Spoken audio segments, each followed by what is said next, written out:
अस्सलाम वालेकुम dear students, welcome to my YouTube channel. तो आज का हमारा जो टॉपिक है वो केमिकल कोऑर्डिनेशन है।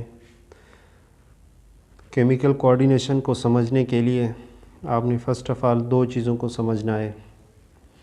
पहला है हमारे पास हार्मोन और दूसरा है हमारे पास ग्लैंड्स।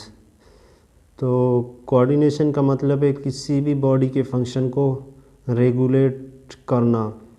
तो रेगुलेट करने के लिए एक बॉडी के अंदर दो किस्म के कोऑर्डिनेशंस होते हैं। एक को नर्वस कोऑर्डिनेशन कहते हैं और दूसरा है हमारे पास केमिकल कोऑर्डिनेशन। नर्वस कोऑर्डिनेशन हमने पढ़ लिया है। अब केमिकल कोऑर्डिनेशन यानी केमिकल के ज़रिए से बॉडी के फंक्शन को रेगुलेट करना या बॉडी का जो काम है उसको रेगुलेट करना। तो इसके लिए दो चीज़ों की ज़रूरत होती है केमिकल कोऑर्डिनेशन में। पहला है हार्मोन है, दूसरा ग्लैंड्स। तो इन चीज़ों को समझने की ज़रूरत है। हार्मोन्स क्या होते हैं? हार्मोन्स आर केमिकल्स या chemical messengers which regulate the activity of body. Hormones कुछ ऐसे केमिकल्स होते हैं यानी मैसेंजर होते हैं जो बॉडी की एक्टिविटी को रेगुलेट कर रहे होते हैं, यानी कि उस काम को स्टिमुलेट करेंगे। बॉडी का जो फंक्शन है कहीं से उसको इनहिबिट करेंगे या कहीं पर उसको रोक देंगे या कहीं पर उसको स्पीड अप करेंगे। तो ये हार्मोन्स का काम होता है। तो बेसिकली ये हार्मोन्स आपके बनते कहाँ पर हैं?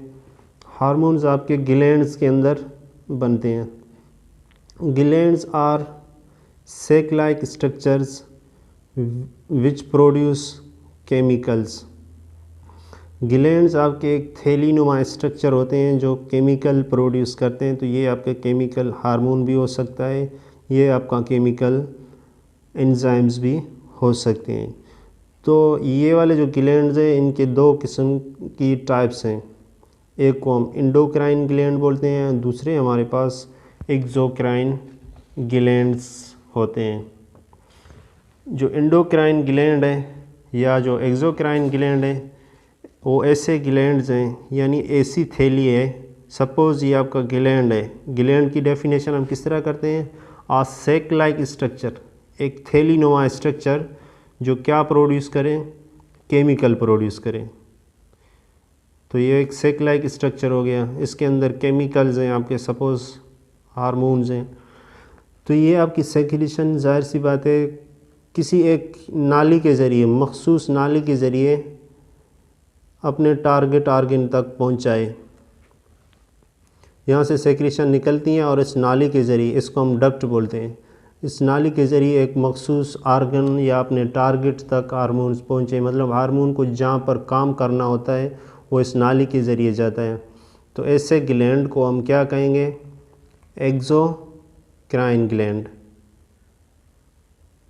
एक्सोक्राइन ग्लैंड्स, ऐसे ग्लैंड्स जिनकी सेक्रेशन एक नाली के ज़रिए अपने टारगेट तक पहुँचे उनको एक्सोक्राइन ग्लैंड्स बोलते हैं।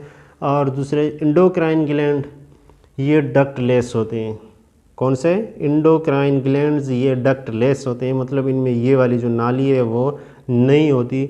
इनकी जो सेक्रेशंस है वो डायरेक्टली यहाँ से निकलकर ब्लड के अंदर चली जाती है, खून के अंदर, खून से होते हुए ये अपने मखसूस टारगेट तक हिट करते हैं।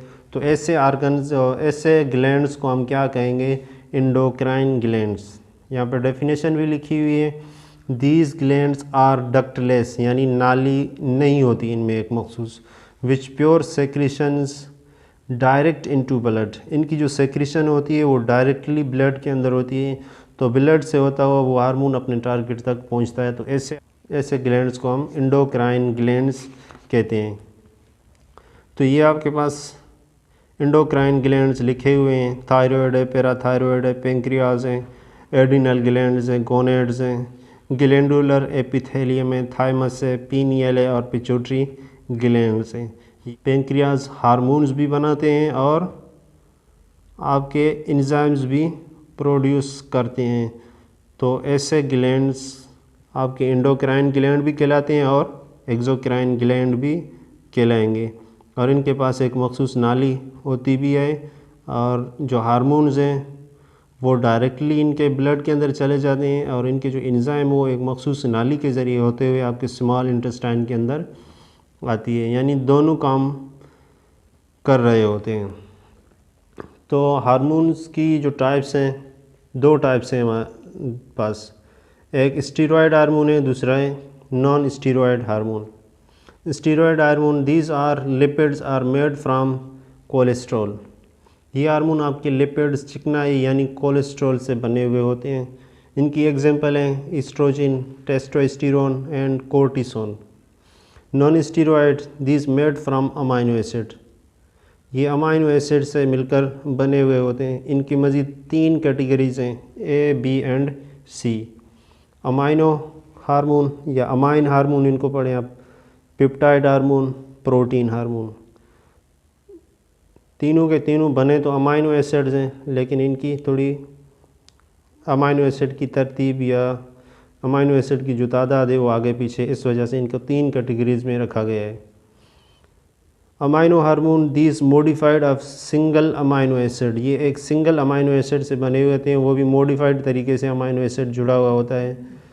तो ऐसे हार्मोन को हम अमाइन हार्मोन कहेंगे। एग्जांपल है इसकी थायरोक्सिन है, एपिनेफ्रोन, नॉर एपिनेफ्रोन। दूसरा है peptide hormone, short chain of amino acid, यानी एक 4-5 अमाइनो एसिड्स की एक शॉर्ट चेन से मिलकर एक हार्मोन बनता है, उसको हम पेप्टाइड हार्मोन कहते हैं। इसकी एग्जांपल है वेजोप्रेसिन, ऑक्सीटोसिन और थायरोपिन। थर्ड क्लास है हमारे पास प्रोटीन हार्मोन। ये polypeptide chain of amino acid, यानी एक लंबी चेन, अमाइनो एसिड की एक लंबी, पॉलीपेप्टाइड कहते हैं। पॉली मीन्स मोर, बहुत ज़्यादा अमाइनो एसिड्स, 1, 2, 3, इसी तरह एक लंबी चेन अमाइनो एसिड्स की मिलकर एक हार्मोन बनता है। तो ऐसे हार्मोन्स को हम क्या कहेंगे? Protein hormone. इनकी जो एग्जांपल है इंसुलिन एंड ग्लूकागॉन। तो ये हमारे पास 3 किस्म के हार्मोन्स नेक्स्ट हम पढ़ेंगे अगली वीडियो में। तब तक के लिए अल्लाह हाफ़िज़।